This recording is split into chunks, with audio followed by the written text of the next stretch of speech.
Hello guys, and welcome back to the channel. So now guys, I have always thought that the Nigerian fight should have an international dimension, and the reason why I have always thought this is because within the Nigerian space, these people, the Malamis, they are the lords and masters of that space. Have absolutely no doubt about that, because they quickly cotton down to the fact that if you control the security and the military apparatus of the country, then you can use that as a whip to control the country, and that is what they do.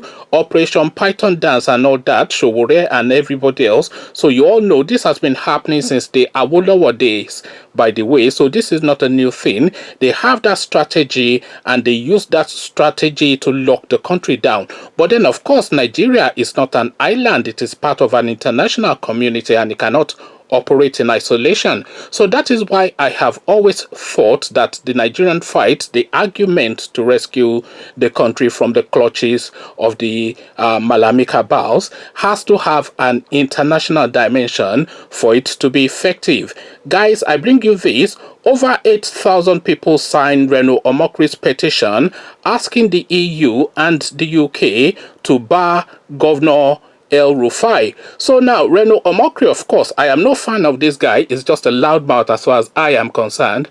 But even when a loudmouth does something that is agreeable, you have to admit that it is decent, and I agree with this particular move. In fact, if I'd had the thought, I would have started the petition myself. So again, the headline: over 8,000 people signed Reno Omokri's petition asking the EU and the UK to ban Governor Rufai. So now let's see what shape this takes. A petition initiated by former presidential aide Reno Omokri for the United Kingdom and the European Union to place a visa restriction on Kaduna State Governor Nasir El-Rufai has been signed by over 8,000 people. The petition shared on change.org was addressed to the UK Parliament, the UK Prime Minister Boris Johnson, Council of the European Union, and the European Parliament. So now this is now the petition. The petition reads: petition for the government of the United Kingdom and the European Union to place a travel ban on Nasir El-Rufai for promoting genocide and religious and political intolerance. So there is absolutely nothing that you can disagree with there. There is no word of a lie in anything that is in that title. Petition for the government of the United Kingdom and the European Union to place a travel ban on Nasir El-Rufai for promoting genocide and religious and political intolerance. So now let's see how this describes. Nasir El-Rufai is a threat to the peace and security of Nigeria for many reasons, chief of which are that, and then he goes into a list. On December 3, 2016, he admitted that he paid killer herdsmen who killed Nigerian citizens because they were of the same ethnicity as him. Since that admission, there has been an intense escalation of the killings of mostly Christians in Kaduna, and on August 25, 2020, suspected herdsmen abducted 7 school children and their teacher from Prince Academy in Kaduna. They have not been seen or heard of since. On September 8, 2014, Nasir El-Rufai falsely accused former President Goodluck Jonathan and then President of the Christian Association of Nigeria, Pastor Ayo Orisajefo, of founding and funding Boko Haram to the tune of 50 billion naira.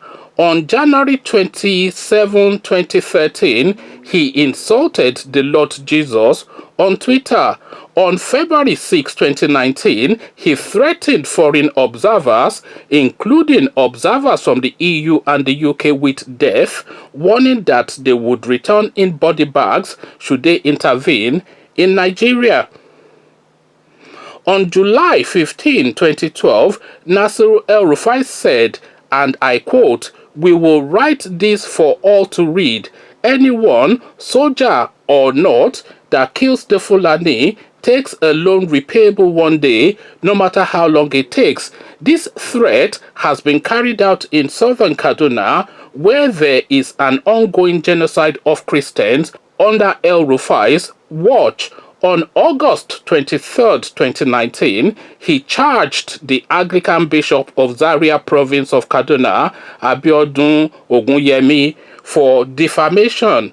Nasir El-Rufai circulated an email referring to southern Nigerian women as whores on April 13, 2020, proving that the apple does not fall far from the tree. His son, Bello El-Rufai, threatened to gang rape the mother of a southern Christian woman, proving that the idea that southern women are whores is well established in the El-Rufai household. On April 24, 2019, another one of his sons, Bashir El-Rufai, described pogrom against Igbo as sweet. So that pogrom is like a war waged against a people.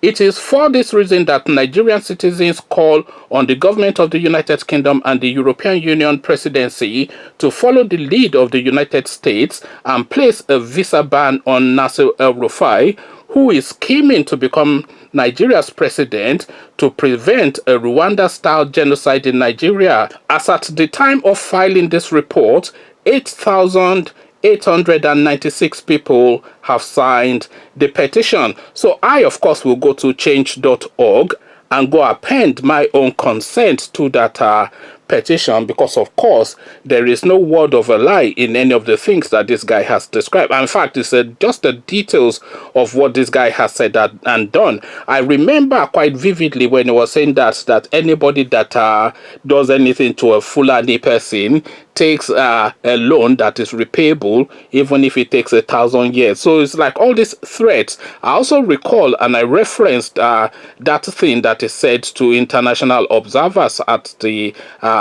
presidential election in 2019 in February, that they will go home in body bags. I also have that on one of my videos. I think actually the video that I did yesterday, even I referenced that. So that is common knowledge as well, and we all see how he's just waging against southern Kaduna. So that is common knowledge as well, and it is also common knowledge that this guy is scheming to be the next president of Nigeria. So that is common knowledge too. So this petition, at least, because as I said, within that Nigerian space, that guy is a demigod, but then on British shores is just another Malami. In the United States is just another black man.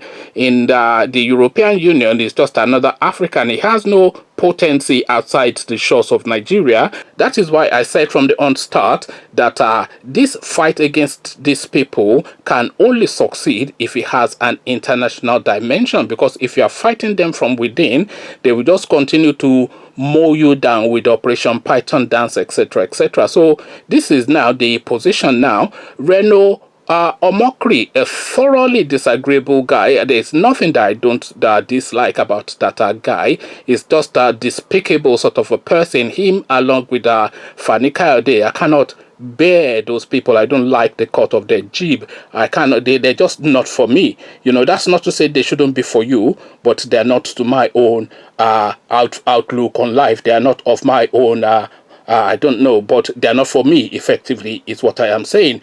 But what he has done now is for me, because I have always been of the thought that this should be the direction of travel for the Nigerian state. Conversations in the comment section are Reno Omokri has played a blinder. What says you? Come share thoughts. But before you do that, click on the red subscribe button so it turns grey. Bell button notifies you every time I drop a new video. Come join me then after you've done all that, and click on like as well. By the way, I keep forgetting to say that.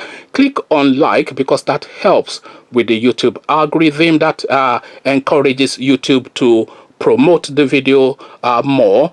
Once you've done all the clickings, come join me in the comment section. Come tell me, come let me know what you're making of this petition that Reno Omokri has put forward. So I'll leave you here. Carry this conversation on with you in the comment section. But here, I say, peace.